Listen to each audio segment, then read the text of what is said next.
Ազատության հրապարակից երթ դեպի կենտրոնական ընտրական հանձնաժողով ոստիկանությունը թույլ չի տվել վրան տեղադրել Ազատության հրապարակում։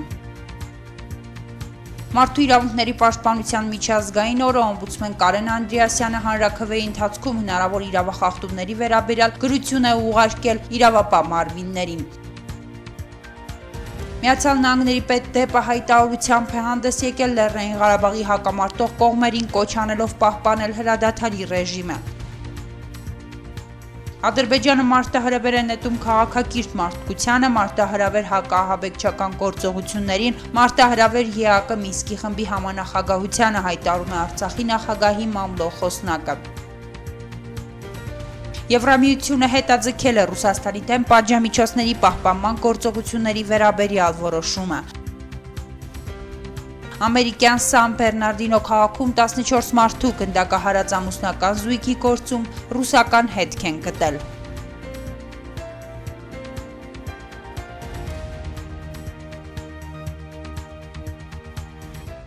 Ազգային ժողովն այսօր քննարկեց հարկերի մասին եւ կൂട്ടակային կենսաթոշակների մասին օրենքներում փոփոխություններ եւ լրացումներ կատարելու մասին օրենքի նախագծերի առաջին ընթերցմամբ ընդունելու հարցը։ Հարակից զեկուցող Բարգավաճ Հայաստան խմբակցության պատգամավոր Միքայել Մելքումյանը բացատրեց, որ սոցիալական վճարները, որոնք գնում են կենսաթոշակներից, համարվում են պարտադիր վճարներ, սակայն հարկադիր մարմինը գանձման համարժեք գործընթացով ապահովված չէ։ Օրենքի փոփոխությունն ասում է, եթե վճարումը չի կատարվում, ապա արգելանք է դրվում գույքի վրա։ Պատգամավոր Հրանտ Բագրատյանը իր ելույթում հողում կատարեց նոր սահմանադրության 60-րդ հոդվածին, ոչ ոք չի կարող զրկվել սեփականությունից բացառությամբ դատական կարգով օրենքով սահմանված դեպքերի։ Գագիկ Հարությունյանն ասում է վերջապես մարդու իրավունքները պիտի գործեն։ Էսա իր գրասահմանությունը։ Բայց ինչ գործ ունի սահմանությունից հետո նման օրենք հայտնվի։ Ինչ գործ ունի։ Ոնց կարա նման օրենք հայտնվի։ Գնացեք դատարանը թող որոշի փողը վերցրեք։ Բայց է գրասահմանությունում սա։ Ճիշտ է, սահմանություն կա 32 հոդված էլ։ Բնակարանի մասով։ Նույն բանն է ասում, չնայած մի քիչ հակասում է 60-ում։ Ընդհանրապես սահմանությունը 80-ատ վերիպակ ունի, 40-ատ պարզապես լյապ։ 3 մի լյապ էլ անցկացինք պաշտպանության հետ կապված։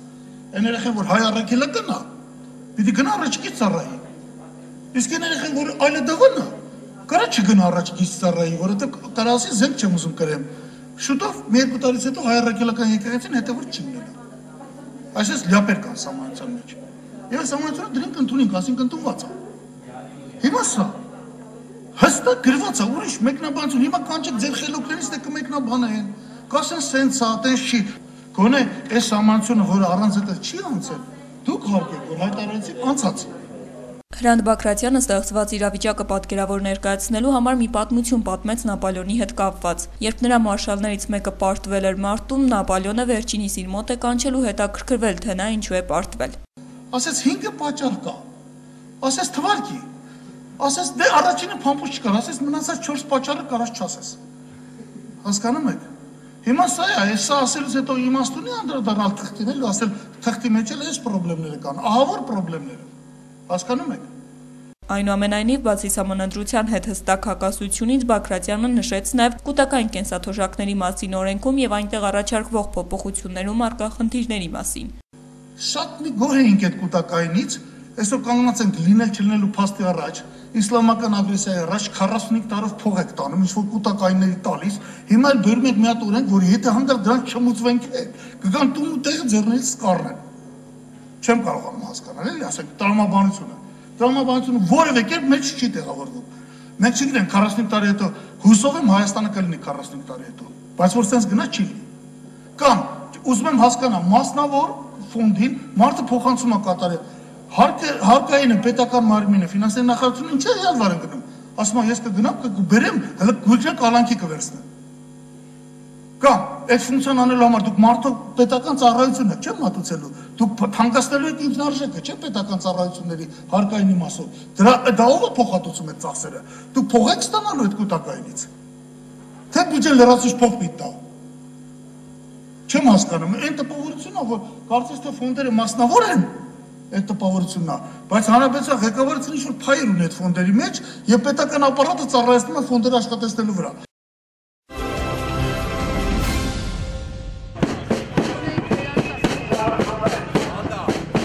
Այսօր տեղի ունեցավ ՀԱԿ-ի մարդու իրավունքների պաշտպանության օրվան նվիրված ամենամյա երթը, որին այս տարի միացել էր նաև Սերժ Սարգսյանի կողմից նախաձեռնված սահմանադրական փոփոխությունների դեմ դուրս եկած Նոր Հայաստան շարժումը։ Մինչ երթը տեղի ունեցան ելույթներ, ՀԱԿ խմբակցության քարտուղար Արամ Մանուկյանը դատապարտեց դեկտեմբերի 6-ի հանրաքվեի կեղծարարությունը։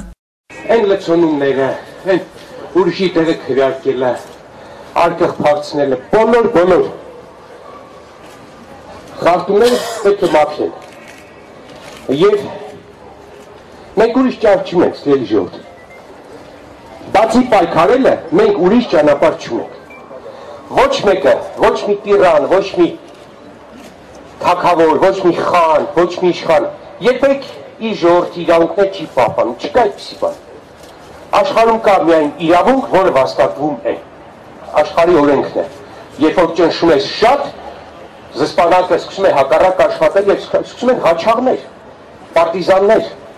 ներքին պայքար մղողներ առաջանալ։ Իշխանությունը դրան է գնում, բայց մենք տարբերակը դա չի։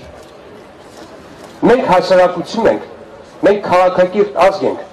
մենք մեր թիկունքին, մեր ուղեղի մեջ, մեր ծնողների գենի մեջ ունենք քաղաքակրթությունը,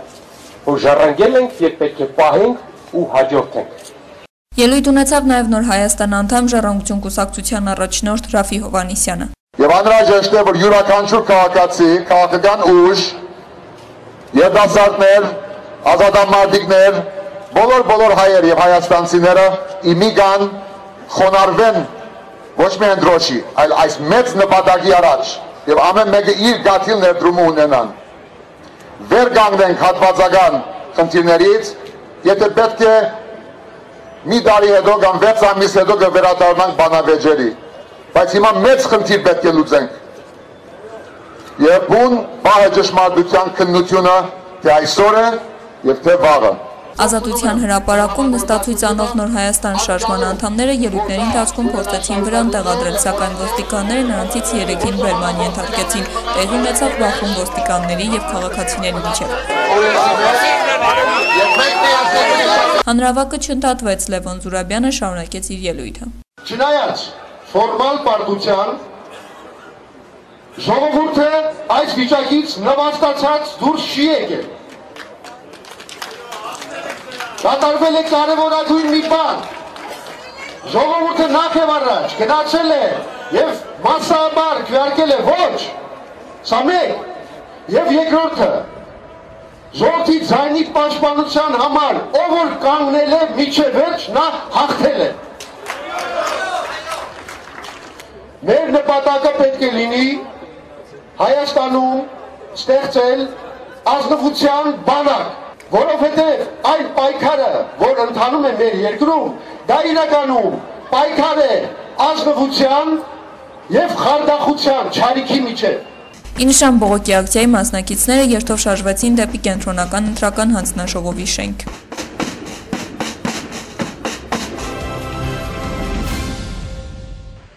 Այսօր Հայաստանի մարդու իրավունքների պաշտպան Կարեն Անդրեասյանը սահմանադրական հանրաքվեի ընթացքում հնարավոր իրավախախտումների վերաբերյալ գրություն է ուղարկել Հայաստանի գլխավոր դատախազ Գևորգ Կոստանյանին, ոստիկանապետ Վլադիմիր Կասպարյանին, քննչական կոմիտեի նախագահ Աղվան Հովսեփյանին եւ հատուկ քննչական ծառայության պետ Վահրամ Շահինյանին։ Մարդու իրավունքների պաշտպանի գրասենյակի փոխանցմամբ ներկայացնելով կասկած հարուցող իրենց հայտնի բոլոր միջադեպերի ցանկը, օմբուդսմենը խնդրել է իրավապահմանիներին իրենց իրավասությունների շրջանում ուսումնասիրել նշված դեպքերը, ձեռնարկել համապատասխան միջոցներ եւ հնարավորինս սեղմ ժամկետներում ներկայացնել պատասխանները։ Ըստ գրության դեկտեմբերի 6-ին հանրաքվեի ժամանակ տեղի ունեցած խախտումների վերաբերյալ գրասենյակը ստացել է 67 ահազանգ։ Բացի նշված ահազանգերից եղել են նաեւ համանման խախտումների վերաբերյալ բազմաթիվ հրապարակումներ, որոնց իսկությունը դեռևս ամբողջությամբ ստուգված չէ։ Օմբուդսմենի գրությունում նշված է, որ հնարավոր խախտումների մասին տեղեկությունները խորապես մտահոգել են իրենց եւ քվեարկությանը մասնակցած բազմաթիվ քաղաքացիների,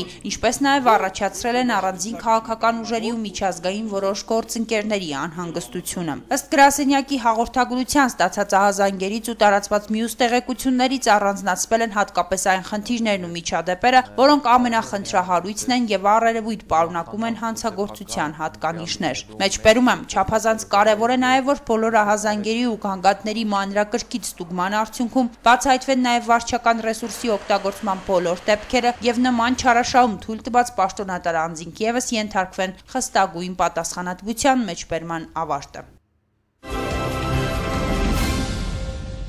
ԱՄՆ կառավարությունը եւ դեսպանատունը խորը մտահոգություն է հայտնել Հայաստանում հանրաքվեի ընթացքում տեղ գտած ընտրախախտումների մասին արժանահավատ հաղորդումների վերաբերյալ։ Իսկ Եվրոպայի խորհրդի խորհրդարանական վեաժողովի բազմակուսակցական պատվիրակությունը, որը Հայաստանում դիտարկել է սահմանադրության բարեփոխումների հանրաքվեն, կարծիք է հայտնել, որ հանրաքվեն պայմանավորված է քաղաքական շահերով, այլ ոչ թե հայ ժողովրդի կարիքներով։ Վերջիններս բարձրաձայնել են նաեւ կարուսելի կարգով քվեարկության, ընտրացուցակների անճշտության եւ այլ խնդիրների մասին։ Հայ հեղափոխական դաշնակցություն խմբակցության քարտուղար Աղվան Վարդանյանից հետաքրքրվեցինք, թե սա ըստ ՀՅԴ-ի ժողովրդավարական կառավարման լավագույն մոդելի, խորհրդարանականի ներդրման լավագույն հիմքն էր։ Իդեալական կլներ, որ մենք չունենայինք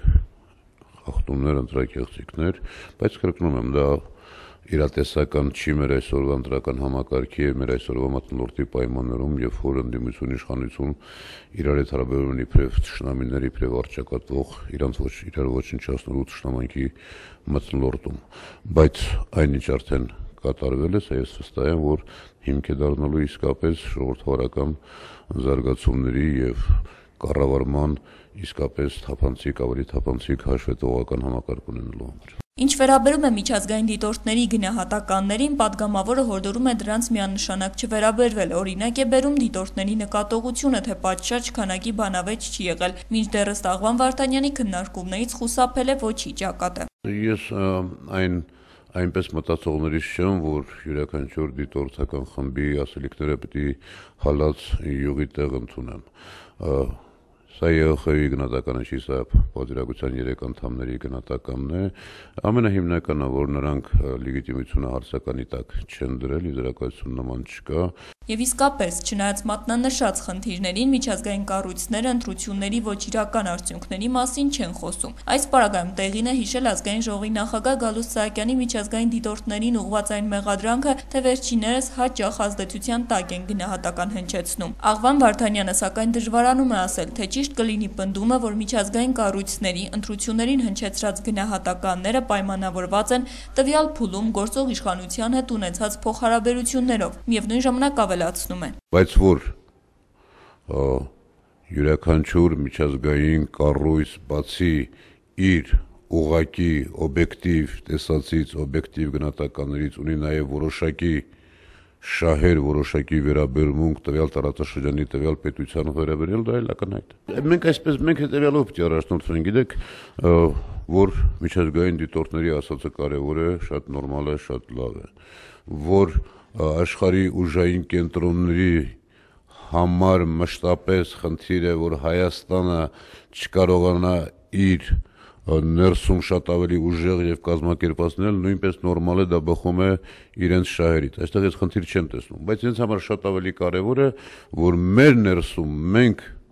մեր վստահությունը մեծացնենք ընտրությունների հանդեպ, ինչը ցավոք այս ընտրություններով մենք չկարողացանք անել։ Ազգային ժողովի հանրապետական փոխնախագահ Հերմինե Նաղդալյանը մինչդեռ շարունակում է պնդել, հանրաքվեն մեկ քայլ առաջ էր նախորդ քվեարկություններից։ Ժամանակին սրանք եղել են մասսայական, զանգվածային, դրանք եղել են ճնշող մեծամասնություն, դրանք ունեցել են էական ազդեցություն։ Այսօր դրանք այդ էական ազդեցությունը գնալով պակասել է, դրանց ճնշող մեծամասնություն լինելու հանգամանքը փոխված է։ Հակառակորդը շարունակում է առաջնային գծի ողջ երկայնքով ինտենսիվորեն խախտել հրադադարի պահպանման ռեժիմը։ Դեկտեմբերի 9-ին եւ լույս 10-ի գիշերը Ղարաբաղ-ադրբեջանական հակամարտ զորքերի շփման գծում հակառակորդի կողմից հրադադարի պահպանման ռեժիմը խախտվել է ավելի քան 200 անգամ։ Արցախի նախագահի մամլոխոսնակ Դավիթ Բաբայանը Գալայի հետ զրույցում անդրադառնալով թշնամու այս գործողություններին եւ առաջնագծում ստեղծված իրավիճակին նշեց, թե սա ահաբեկչական պետության ախտորոշում է, որն անտեսելով բոլոր միջազգային նորմերը խախտելով հրադադարի պայմանագրի դրույթները իրականացնում է ահաբեկչական քաղաքականություն։ Ինչ կարելի է ակնկալել մի պետությունից, որը խախտում է իր սեփական օրենքները, իր սահմանադրությունը, սա մարտահրավեր է քաղաքակիրթ մարդկությանը, մարտահրավեր է հակաահաբեկչական գործողություններին, մարտահրավեր ԵԱՀԿ Մինսկի խմբի համանախագահությանը։ Եվ բացի այդ, Դավիթ Բաբայանը հակառակորդի ակտիվացումը համարում է թուրք-ադրբեջանական տանդեմի շղթայի մի մաս, որը Բակո Սահակյանի մամլոխոսնակի գնահատմամբ որևէ առողջ տրամաբանության մեջ չի տեղավորվում։ Թուրքիան խոցում է ռուսաստանյան ինքնաթիռ, Ադրբեջանն օգտագործում է այդպիսի միջոցներ, Թուրքիան բանակը մտցնում է Իրաք, խախտելով միջազգային նորմերն ու օրենքները, իսկ կրտսեր եղբայր Ադրբեջանը գրեթե նույնն է անում։ Իրավիճակն այսպիսին է ու պետք է միջազգային հանրությունն ավելի կոշտ դիրքորոշում որդեգրի ու միայն հույսը չդնի Հայաստանի եւ Արցախի վրա, որ մենք զսպելու ենք ագրեսորին։ Իհարկե մենք շարունակելու ենք զսպել, բայց իրենք էլ պետք է համապատասխան քայլերով ցույց տան, որ անընդունելի է այդպիսի մոտեցումը։ Այժմ ըստ Բաբայանի իրավիճակը սահմանին համեմատաբար հանդարտ է, հակառակորդի նախահարձակ գործողությունները պաշտպանության բանակի զինվորների կողմից ժամանակին կանխվում են։